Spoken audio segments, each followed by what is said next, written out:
Hello, myself Dr. Pooja Pingade, Medical Officer, Vedicure Healthcare and Wellness Clinic. Today I will be talking about the post-COVID complications and its recovery through Ayurveda. इसके previous video में हम लोग ने already देखा है कि Covid ना हो या फिर हो जाने के बाद क्या करना चाहिए, क्या प्रिकॉशंस लेना चाहिए। तो इस वीडियो में हम लोग देखेंगे कि कोविड से रिकवर होने के लिए या फिर कोविड ठीक हो जाने के लिए हम लोग को क्या करना चाहिए और क्या प्रिकॉशंस लेने चाहिए, इससे कि हमारी जो नॉर्मल लाइफ है या फिर बॉडी की जो नॉर्मल कंडीशन है जल्द से जल्द ठीक हो जाए। So we have been facing this situation of pandemic of COVID-19 since last 1 year or rather more than that, and we don't know exactly what will happen in the future, how many waves will come, how the symptoms will change or the complications will change. So let us not give up, and we have the best possible ways to face it like Ayurveda and yoga. So just we try to incorporate all these Ayurveda and yoga techniques in our daily life so that we can recover fast. So ये जो COVID-19 है इसके symptoms तो सभी को अभी पता है कि ये एक तो एसिम्टोमेटिक होता है, मतलब कोई भी सिम्टम नहीं होता पर फिर भी टेस्ट पॉजिटिव होता है। तो माइल्ड सिम्टम्स रहते हैं या जो 2-3 दिन में ठीक हो जाते हैं, या फिर मॉडरेट रहते हैं जिनको 6-7 दिन लगते हैं या 1 वीक लगता है, और जो सीवियर रहते हैं कि जो लंबा टाइम तक चलते हैं, उनको हॉस्पिटलाइजेशन की ज़रूरत रहती है या फिर ऑक्सीजन लगाना पड़ता है या वेंटिलेटर लगाना पड़ता है या ये जो रेमडेसिविर एंड ऑल इंजेक्शंस है वो लगाने पड़ते हैं। तो ये स्टेज ही ना आए, इसके लिए हम लोग को डे 1 से आयुर्वेदा और योगा का जो भी हम लोग कर सकते हैं हमारे डेली लाइफ में इनकॉर्पोरेट करना चाहिए। तो अभी हम लोग बात करने वाले हैं कि पोस्ट कोविड कॉम्प्लिकेशंस क्या होता है। कभी कभी ऐसे होता है कि कोविड तो ठीक हो जाता है, रिपोर्ट तो नेगेटिव आ जाता है, पर फिर भी कुछ जो सिम्टम्स है वो रह जाते हैं जो बहुत टाइम तक पर्सन को ये कर सकते हैं कि रह सकते हैं। मतलब कि जो दम लगना है, मतलब ब्रेथलेसनेस है, या फिर जो स्मेल नहीं आता है, जो स्मेल गया है वो कंटिन्यू रहता है पूरे आगे 1-2 महीने तक, या फिर मुंह को टेस्ट नहीं रहता है, या जो भी परसिस्टेंट है फीवर रहता है, परसिस्टेंट कफ रहता है। तो ये जो सिम्टम्स है वो रह जाते हैं। और भी बहुत सारे कॉम्प्लिकेशंस है जो अपनी सर्कुलेटरी सिस्टम को हैम्पर करते हैं, जो कि ब्लड में गांठ फॉर्म हो जाती है, मतलब थ्रोम्बस फॉर्म हो जाता है, जिसके वजह से स्ट्रोक भी आ सकता है, हार्ट अटैक होता है, या फिर जो डाइजेस्टिव सिस्टम है उससे रिलेटेड कोई कंप्लेंट्स रहती है, या इनडाइजेशन हो जाता है, कॉन्स्टिपेशन हो जाता है। तो ये बहुत सारे कॉम्प्लिकेशंस है जो कोविड से ठीक होने के बाद भी थोड़े बहुत मात्रा में शरीर में रह जाते हैं। या फिर कोई न्यूरोलॉजिकल कॉम्प्लिकेशंस भी हो जाते हैं, मतलब ट्रेमर्स आना, गिडीनेस होना, हेडेक होना, या ऐसे बहुत सारे कॉम्प्लिकेशंस है हो जो अलग अलग शरीर में अलग अलग तरह से पाए जाते हैं। तो इससे बचने के लिए, और जो मेन कॉम्प्लिकेशन है जो बहुत देर तक रहता है वो है पोस्ट कोविड वीकनेस। मतलब जो भी वीकनेस जो शरीर में आता है, either we can tell about the 2 types of weakness. वो एक तो फिजिकल रहता है जो शरीर में रहता है, और एक मेंटल लेवल पे रहता है जो मानसिक हम लोग बोल सकते हैं, मन पे रहता है। जो कोविड के सिचुएशन से जो बाहर आया है उसका मन जो है, माइंड जो है वो भी बहुत अफेक्टेड हो जाता है। कितना भी स्ट्रांग इंसान हो पर जो वो सिचुएशन को फेस करता है तो मेंटली भी थोड़ा डिस्टर्ब हो जाता है। तो मेंटल डिस्टर्बेंस में वो शायद डिप्रेशन में जा सके, जो स्ट्रेस होता है, एंजाइटी होती है, या फिर हमेशा चिंता लगी रहती है, या कोई भय रहता है कि मुझे ये वापस नहीं होगा ना, या फिर कोई सीवियरिटी नहीं लगेगी ना, नहीं होगी ना, ऑक्सीजन नहीं लगेगा ना, या वेंटिलेटर नहीं लगेगा ना, या मैं तो मर तो नहीं जाऊंगा ना, डेथ तो नहीं होगी ना। इतना तक लोग विचार करते हैं और उसका हमेशा माइंड में कुछ ना कुछ चलते रहता है। तो मेंटली बहुत ज़्यादा डिस्टर्बेंस हो जाता है। और जो शारीरिक लेवल पे है, जो फिजिकल लेवल पे है, वो जो फिजिकल फिटनेस है वो कम हो जाती है। जो भी शरीर है वो थक जाता है, पूरा ड्रेन आउट हो जाता है। जो दम लगना है, जो थोड़ा सा भी काम किया तो दम लगने लगता है, या फिर हमेशा सोते रहें ऐसा लगता है, या फिर जो भी है कुछ भी काम करने का मन नहीं लगता है, जॉइंट पेन होने लगता है, या फिर मस्कुलर पेन होने लगता है। तो ये सारा जो वीकनेस है वो आता है फिजिकल में। तो ये दोनों टाइप का वीकनेस जो है वो एक मेन पोस्ट कोविड कॉम्प्लिकेशन हम लोग बोल सकते हैं कि वो जो बहुत टाइम तक चलता रहता है। तो अभी हम लोग देखेंगे कि इसके रिकवरी के लिए हम लोग क्या कर सकते हैं। अभी कुछ मैं रेजिम बताऊंगी या फिर कुछ डाइट चेंजेस है जो बताऊंगी, जो आप अपने लाइफ में या फिर डेली जो आप फॉलो करते हैं रूटीन उसमें लाएंगे तो इससे बहुत जल्दी रिकवर हो सकते हैं। कुछ अच्छा अपने बॉडी में हो सकता है, या माइंड भी जो है वो नॉर्मलाइज होने में, या जो मेंटल स्टेटस जो अफेक्टेड हुआ है वो नॉर्मलाइज होने में हमको मदद मिल सकती है। तो चलिए हम लोग देखते हैं कि क्या क्या कर सकते हैं। अभी सबसे पहले चीज़ आती है कि डाइट, जो अपना डाइट है वो कैसा होना चाहिए, या क्या खाना चाहिए क्या नहीं खाना चाहिए in the recovery period also and in Covid situation also. जब भी आप पॉजिटिव हो तभी भी जो सबसे पहली चीज़ है वो जो कफ जो बढ़ाने वाली चीज़ें हैं वो आपको बंद करनी है। those substances which increase your cough in the body, you should stop it immediately and 100% stop it should be there. So जो कफ बढ़ाने वाली कौन सी चीज़ें हैं हम लोग देखते हैं। एक तो दूध है, दूध से बने हुए जो भी मिठाई है या फिर दूध से बने जो भी सब्सटेंसेस है, फूड है, वो हम लोग को बंद करना है। या फिर जो फ्रूट जूसेस है या फिर कोई मीठी चीज़ें हैं मिठाई जैसी, वो हमें बंद करना है। जो भी खट्टी चीज़ें हैं वो बंद करना है। जो भी फर्मेंटेड फूड होता है वो भी पूरा बंद करना है। ये सारी चीज़ें हैं जो कफ बढ़ाने के लिए हम लोग को रिस्पॉन्सिबल है।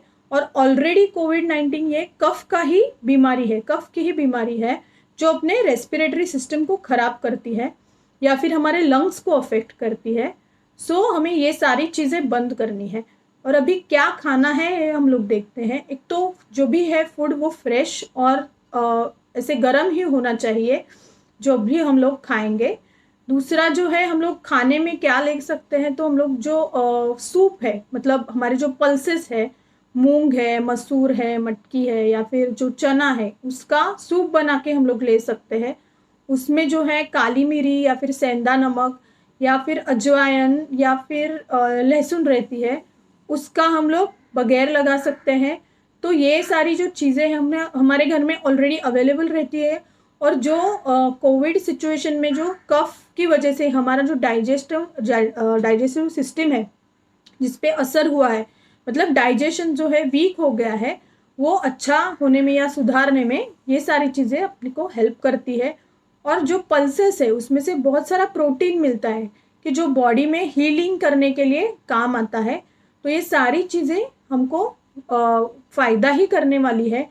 और जैसा अग्नि इसमें बहुत कम हो जाता है। अग्नि मतलब क्या होता है, आयुर्वेदिक कंसेप्ट है कि अग्नि अग्नि इज योर डाइजेस्टिव पावर, जो पाचक अग्नि हम लोग बोलते हैं वो कम हो जाता है।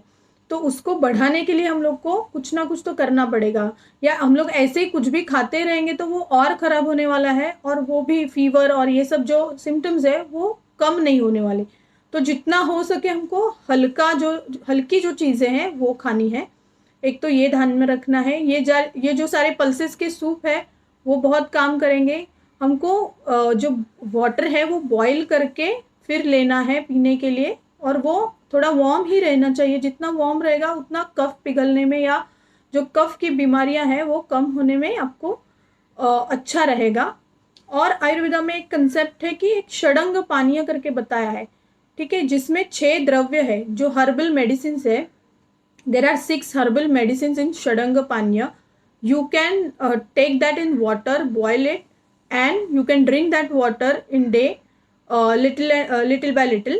So ये जो षडंग पानीय है उसका हम लोग कैसा उपयोग कर सकते हैं, तो वो पानी में बॉईल करके लेना है और दिन में आप थोड़ा थोड़ा करके वो पी सकते हैं। मतलब वो सिद्ध जल हम लोग बोलते हैं, वो सिद्ध करके लेना है, ठीक है। अगर आपके वो तो इजीली अवेलेबल है मेडिकल शॉप में मिल जाएगा। अगर नहीं मिला आयुर्वेदिक मेडिकल शॉप में तो हमारे घर में सूंठ रहती है, तो उसका जल भी हम लोग सिद्ध करके ले सकते हैं, जो अपनी डाइजेस्टिव पावर अच्छी करने में हेल्प करेगा या फिर अपनी इम्यूनिटी है वो अच्छी रखने में आपको हेल्प करेगा। और जो भी लक्षण आ रहे हैं कि फीवर वगैरह है, वो जो भी है परसिस्टेंट रहने वाला थोड़ा थोड़ा करके, तो वो कम होने में हेल्प करता है।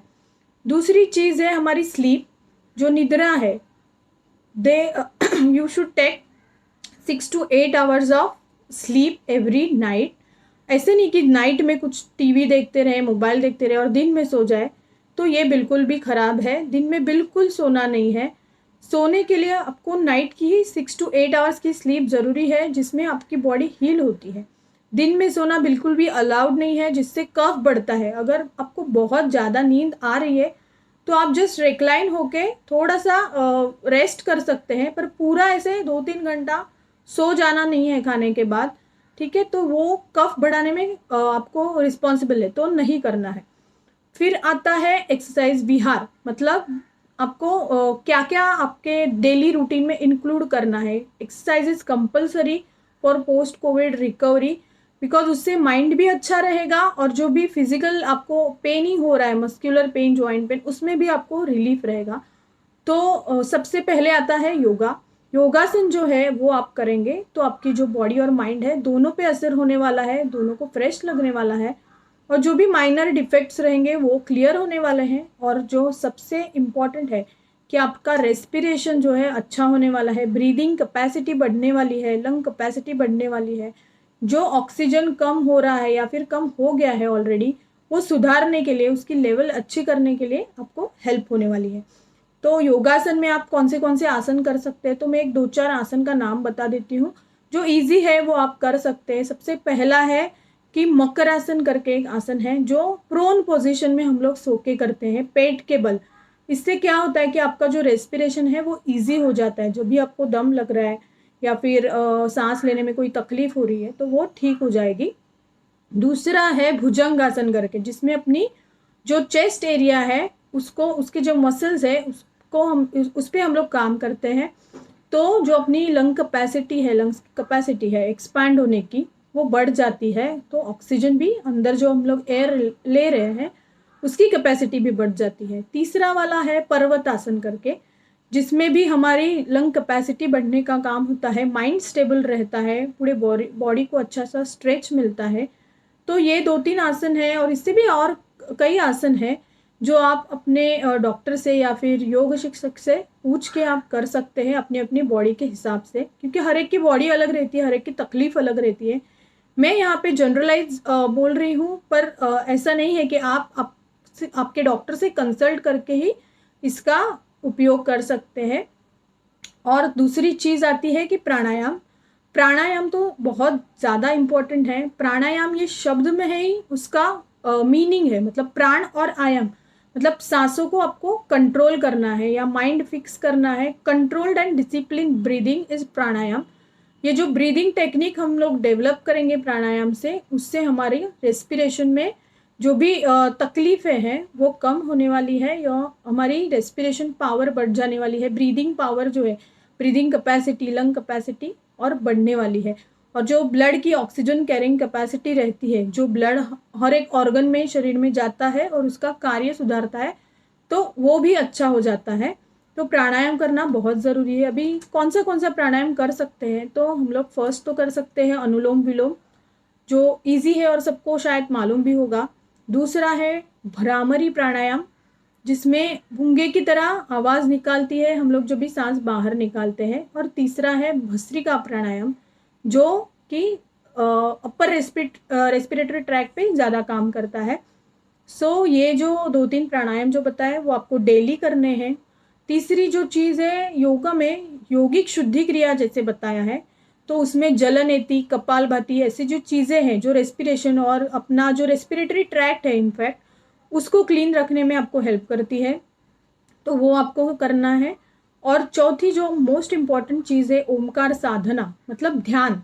ओमकार ध्यान साधना आपको करना है। जो भी माइंड में जो भी डिप्रेशन या फिर एंजाइटी या फिर स्ट्रेस जो भी हो गया है कोविड की वजह से, या कोविड को सिचुएशन को फेस करते टाइम जो मन में डर बैठ गया होता है या फिर मेंटली हमेशा उसका ही ख्याल आता है, तो वो सब कम करने के लिए हमको ओमकार ध्यान साधना करनी है डेली।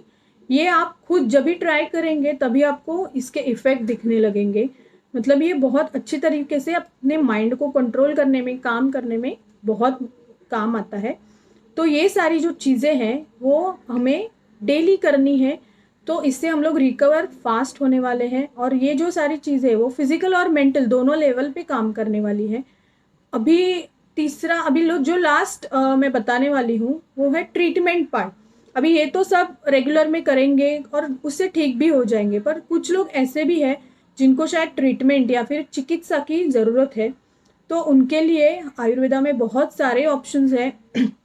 अभी जो ये कोविड की सिचुएशन है उसमें शरीर में दो चीज़ें होती है। एक तो डाइजेशन कम होता है, जिसके लिए क्या करना है मैंने ऑलरेडी बता दिया है।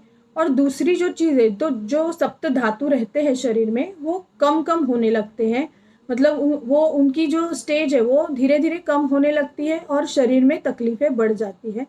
तो वो कंडीशन अच्छी करने के लिए हमको रसायन चिकित्सा आयुर्वेदा में बताई है, जो डेली हम लोग ले सकते हैं। मतलब फॉर एग्जाम्पल आप लोग जो च्यवनप्राश वगैरह जो डेली लेते हैं वो भी रसायन चिकित्सा में ही आता है।